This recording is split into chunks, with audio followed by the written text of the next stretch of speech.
Hi, I'm Brian. Today we're going to take you on how to do the brake rotors on this Icon. This is a 1996 F350. I have a lot of fond memories with this particular style of truck. One of my bosses that I worked for, Carl, that did HVAC in homes and commercial buildings, worked for him for 2 years, and we spent a lot of time in a truck just like this, and it was just awesome. The first time I saw this thing hook up to a big old construction dumpster that was full and just drag it out of the way so that we could run pipe into the side of the building, I was just like, wow, the truck's freaking awesome.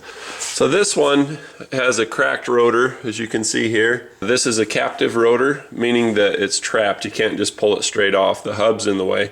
Hub's secured from the inside, and so you have to pull out all of that stuff to get the thing to come. And then these wheel studs all hold this together like a sandwich or pin it together. So there's not a lot of vehicles that have captive rotors. Most rotors you can just pull right off. The Honda Accord comes to mind, Chevy Colorado or GMC Canyon. They have captive rotors. And we're going to show you how to get this off, but first let's go through the tools that you're going to need. There's two specialty tools that you're going to need. You're going to need a T25 Torx bit. Those are the ones that look like a star, or you may need an Allen, and that's just to get the hub off the outside. The two nuts that you need to get off require this, and this one, it's got 4 pins. Just ignore all the rest of this stuff, that's for something else. But these 4 pins. There's two different kinds with 4 pins. One is 2 inches between here and here, and one is 2 1/4 inches like this one is.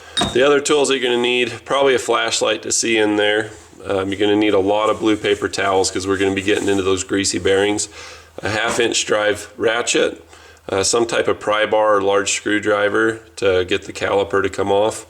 You're going to need some kind of 90-degree pick. It doesn't have to be this particular one, but I'll leave a link in the description for these things. But you need a screwdriver to get the outside clip of the hub off. You'll see what I mean. And then this to get it to pull out and get started. Because you're going to have your bearings out, you might want to get some inner wheel seals, and you might want to get some grease and just grease those bearings while you're in there. I'll leave a link in the description. This is my particular favorite one. I just keep it in this so it's clean when I'm not wearing gloves, and then when I wear gloves I can pull it out. You need a socket to get your lug nuts off, which is either going to be a 22mm or 21, depending if you have a key or special lug nuts or whatever. But you'll definitely need a 21 to get the bolts out of the back side of the caliper. If you're reusing the old ones like I am, you're going to need some kind of drift or punch or chisel or something that you can beat the back of those wheel studs in with. And you're going to need a little hand sledge. A Mickey Mouse hammer is not going to do it. You're going to need something 3 pounds or 4 pounds like this one is. WD-40 if you're going to reuse the studs. And then an impact gun makes all the difference in the world for speeding things along. Especially because when you're doing those 21mm head bolts in the back side of the caliper, you'll know what I mean. When you go to pull those out, those have Loctite on them, and they're going to drag and fight you the whole way out. It's nice to just be sitting on the trigger if you can. If you have an impact, great. If not, you can do all of this by hand, but it's not as easy. If you don't have lug nuts like this, it's a good idea to get some. These are what you use to pull the hub and the rotor back together. The wheel studs thread through both of them, and you do this backwards like that, and the flat part goes against the hub face and pulls it in so that you can seat your wheel studs so you don't have your lug nuts fall off down the road. You'll need 8 of these. I don't know if I mentioned a jack and jack stands, but I know I haven't mentioned brake parts cleaner yet. When you deal with grease like bearings and things of that nature, you're going to need this to get your rotors clean again so you don't ruin them. And then if you're going to replace your seals, you're going to need some soft face hammers. Either one will work great. So to get this off, you just take your 21mm socket, and it's not going to want to come out very much, so you're going to have to sit on it a little bit. To spread it out, you just go through the inspection window. If you can hook over the front side of it, you see how that pulls on that piston and just kind of gets it to collapse a little bit. So you do that on both of these. As you take the brake caliper off, make sure that you set it in a secure place so that it's not bearing weight on the brake hose. So you take the T25 or Allen wrench or whatever fits these. You may have to experiment. This one happens to be T25. You just zip these off. You can pull them all out, it'll stay there pretty good. Like I said, it's not going to fall off, but it may require that you tap it a little. Get your screwdriver and your clip and a rag. A rag just to clean this off so that you can see what you're doing when you go to pull this off. And also, when you pull this clip out, if you're not careful, it'll fling grease everywhere. So what I'll do is I'll take my knee, I had to switch sides here, but I'll take my knee and put my knee against it, and that way when I'm pushing into this, it doesn't just spin and run away from me. So my knee is hand number one, and then I got a tool in each hand here. So you get this like that, get the screwdriver behind it. There's just that little cutout right there, and that's what we're working with. This is where that 90-degree angle thing comes in. You get in behind there and just kind of pry it back.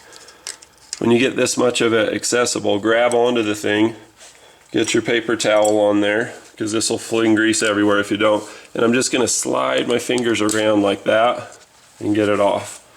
Everything that comes off on this stage of the game gets cleaned off and then stacked together. This is going to go right on top of the hub here, so that I can't put the hub on unless I remember to put this on.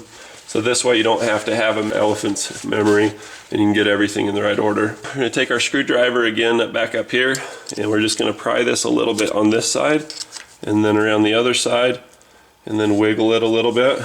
Get a rag on it so you can grip it. I know you can't see, but that's how it goes. And then this gets stacked the same direction that it came off, it goes onto that. So this side was facing out, it's facing up now. Just take a paper towel. Cleanliness is next to godliness, but man, it can help you to not track grease everywhere all over your toolbox, but also keep you from making a mistake or missing something that you need to see. You can see that there's 4 pins here, here, here, and here that should interface with that, and at the top you can see a little notch. So there's a washer that goes between the nut that you see here, yeah, that's a nut with the 4 notches, and then the washer with holes in it, and then another one of these. This is all going to make sense here in a minute.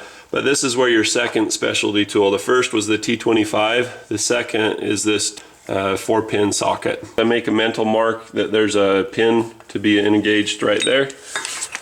Just kind of take it like this, rotate it until I feel it come in, put it in the reverse direction, and just hit the gas.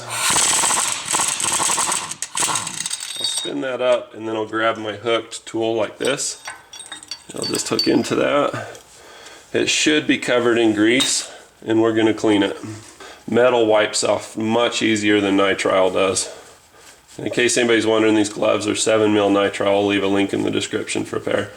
So when we go to put this back on, and we've got our gloves and hands pretty well clean so that we can actually do anything with them, this won't contaminate them. So we'll take this and we'll set it here. This one doesn't really matter which way it goes. It's tapered both sides. We'll just set it right there. Now I want you to really pay attention on this part. You can see that there's a little pin right here. So this pin is what keeps your whole wheel from falling off. Because this pin interfaces with this washer and the nut on the outside locks to this washer, binds down on the washer, it keeps your whole wheel from falling off. It's important. Your caliper will somewhat hold the wheel on, but this is an important safety thing. So I come around from the other side, and we'll go ahead and clean this one off. The top of the axle tube has that little slot in it. So this has to interface with that, but then it also has to have that pin land right in the hole. That's going to mess up your torque. If you're to torque this nut on the backside down to where it was exactly what the book says, it may or may not line up with that pin. So you just have to get it tight and close enough to really drag, but then back it off or tighten it up more in order to get it to there. I try to err on the side of it binding and being hard, because no matter what you do, that grease is going to free up, the bearings are going to adjust, and you'll be able to get it to work. Like I say, these paper towels don't cost hardly anything, and it makes a huge difference in being able to get the job done. So this little place where the clip goes, I'll clean that out as well. So we're just going to cue this up here, make sure it's in good before we hit the gas so we don't mess up the socket or the nut. So we'll hook this one out of here. Now this one's really important to get clean because it's the one that has the pin on it. If you can't see where the pin is, you can't line up the washer to fit on it. Because if you can't see that pin, you can install it backwards, you could have it be the wrong one. So this one's going to go pin up on top of the other stuff. This seems particular, but if you're going to screw up, this is where it's going to happen. And the consequences, like I say, are your wheel falling off. Say you're towing a big trailer, this is a huge heavy truck, you can't be having the wheel fall off. So that's why we pay such close attention to that. So when we take this off, there's two things to be mindful of. One is the bearing in the front, the other is the seal in the back. The seal we don't want to damage if we're going to reuse it. The way you don't damage it is you put your elbows on your knees like this and then lean back, and that supports the weight of everything. Now, out of habit, I don't want to grab the rotor because I want to get grease on it. But you pull back a little bit and then go forward, and all the while you're supporting the back. And you can see that frees up the bearing. So then you take your little hook tool, sneak in the back. This can stay greasy, it's going to get more greasy. We'll set that on our paper towel, and then we'll come back, we'll kind of twist and nurse that seal off so that the seal's protected. You see the seal on the back. We're going to be replacing it, but that's part of the hub that you don't have to do unless you're going to tear your bearings out, which is what we're going to do. So the way that these are connected is through the wheel studs. The wheel studs go through the brake rotor into the hub, and they're knurled into the hub. In order to get these apart, you have to drive these wheel studs out. This part you can hurt yourself if you're not careful. I can't be responsible if you hurt yourself. Wear gloves, wear eye protection, do everything that you need to do to protect yourself so that you're comfortable. If you're going to get hurt, it's going to be smashing your fingers between the handle and the hammer, or deflecting or something like that. I need to go and potty, Mom. Okay, go potty. So here's how we go.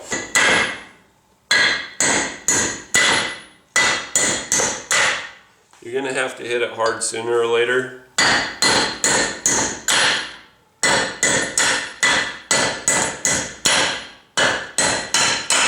Try not to hit the threads, but if you do, you can use a grinder to grind off the damaged part. And there we go. That's your hub. So with your hub seal facing up, throw the new rotor on. Bear in mind you're going to have to clean this with brake parts cleaner later, so don't feel terrible if you get a little grease on it. But do not ignore the grease, make sure to get it off. You just drop all your wheel studs in like this. I just squirt just a little bit at the base of each of these, and this will help them to go in without tearing things up. Don't get rid of your old rotor, we're going to use that in a minute. So get a drift, kingpin, or whatever you got, a chisel, and we're just going to tap these in best we can. Go on the opposite side. You're not going to get these all the way, but we're going to try. So I just do it in patterns of 4, just like it's a wheel on a Honda. That way it's easy to remember and still maintain the star pattern.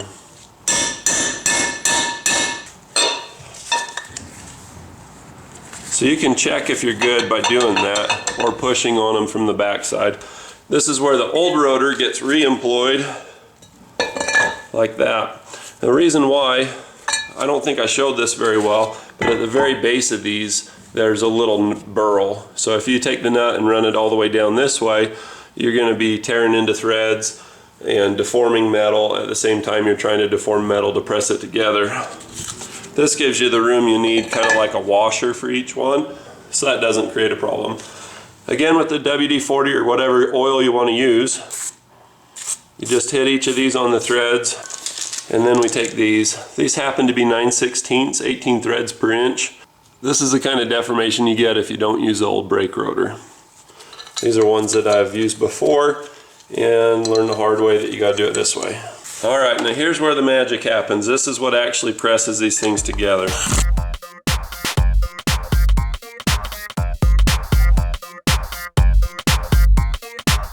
So we've got everything to where it's pretty well cinched down. Some of them have even taken. But what you do is you just look for whichever one's sticking out the least, whichever one's the shortest sticking out, pick on the short kid, and just go down and tighten them up. Try to do opposites where you can. I watch the socket to see when it slows down or quits moving. You see that slow down? So I just go in a pattern like a cross. That one slowed down. Right there.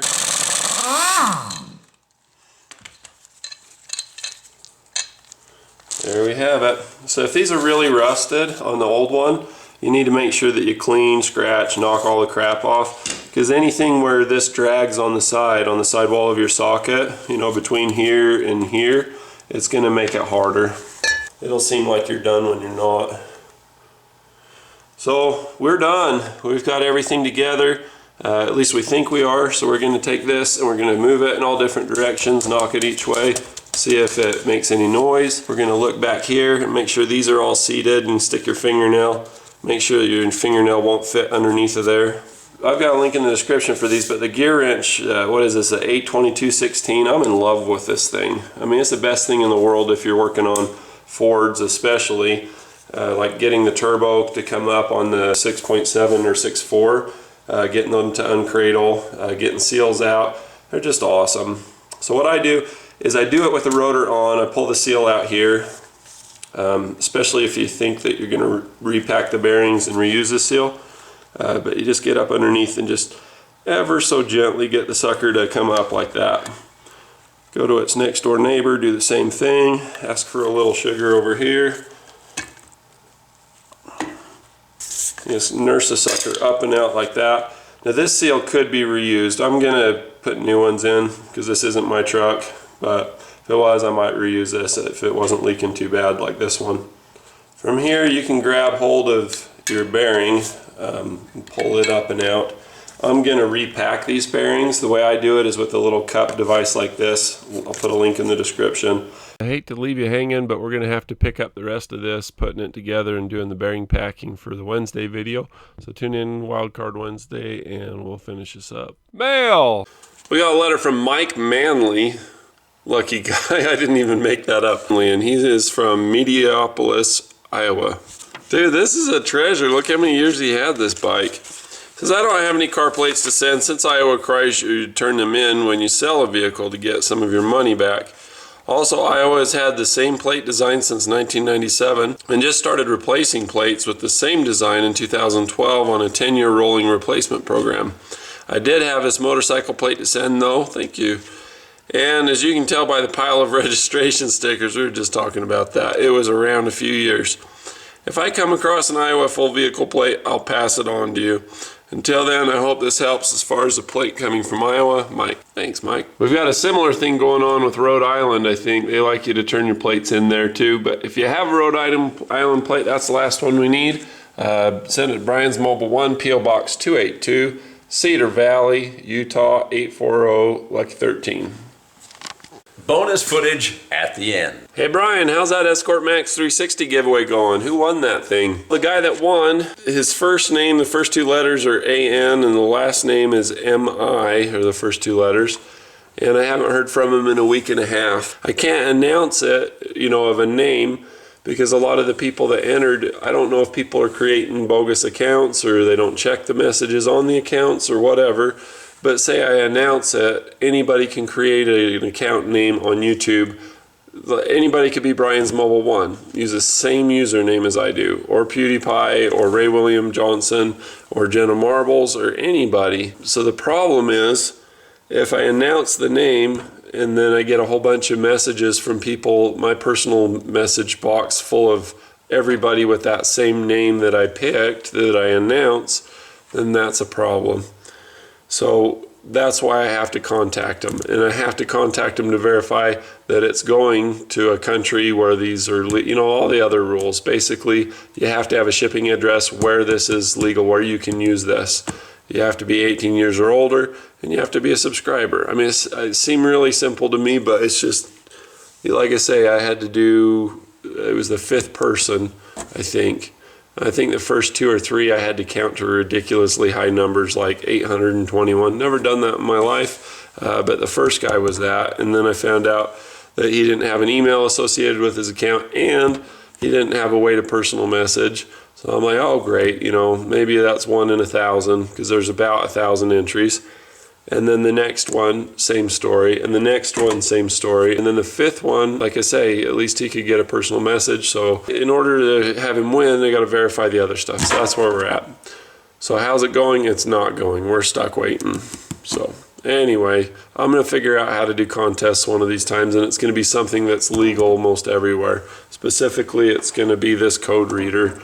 Hopefully. So I need to do a video on that. That's going to have to be about a week from Wednesday. So anyway, tune in for that. Apparently this guy screwed up when he came up with contest idea for this. These are tricky. Maybe I shouldn't worry about where it goes or how old people are, but there's that part of me that doesn't want to see a 16-year-old kid thinking this is a license to speed and kill somebody. What's my deal? Thanks for watching. Be sure to click like and subscribe.